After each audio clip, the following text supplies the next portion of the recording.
This video covers the different kinds of forces that we will be discussing throughout this course. The first kind of force that we will discuss are contact forces. Contact forces exist if two objects need to touch each other in order to exert a force on one another. An example of a contact force would be like hitting a ball with a bat or pushing a chair. Next, we are going to discuss particular kinds of contact forces that we will talk about in this course in particular. The first is normal force. So normal force is a force that it acts perpendicular between two surfaces. And this may seem kind of confusing and vague at first, so let's go over an example. So here we have a box sitting on a table, and the table exerts a normal force upwards on the box. So if this normal force didn't exist, the box would simply fall through the table. You can kind of think of this as if instead of the table you held the box in your hand, you would need to apply an upward force on the box to keep it so it doesn't fall towards earth. So the table exerts the same kind of force on a box. So if we ever have an object sitting on a surface, we know that there's a normal force exerted upwards on that object. Another kind of contact force is called a friction force, and there are two kinds of different friction forces. The first one that we will discuss is static friction. Static friction is the force exerted on an object before it begins to move. So static friction only exists for objects that are not slipping past one another. An example of static friction is when you attempt to push a desk across a room. At first, the desk seems really heavy and it doesn't begin to move.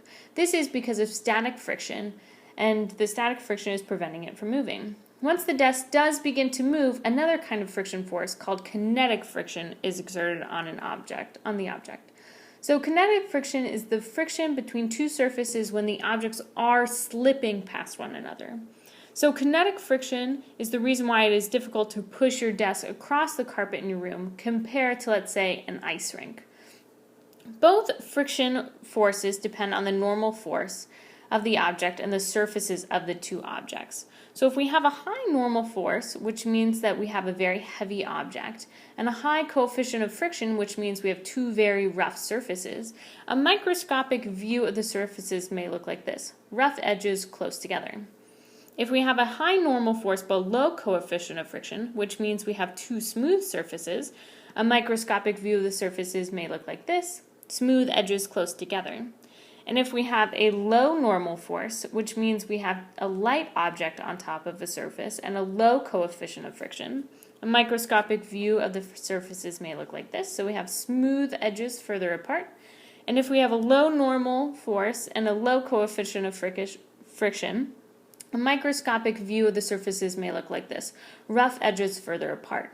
So looking at these pictures, we can see that the high normal forces and rough edges would give us the greatest friction, and the low normal forces and smooth edges would give us the lowest friction.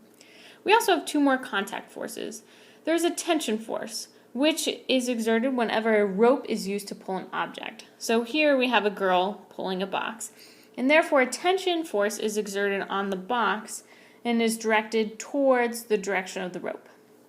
There are also compression forces, which exist if a rigid rod is used to push an object. And the compression force in this picture of a girl pushing a box with a rod would look something like this: a compression force pointing towards the box.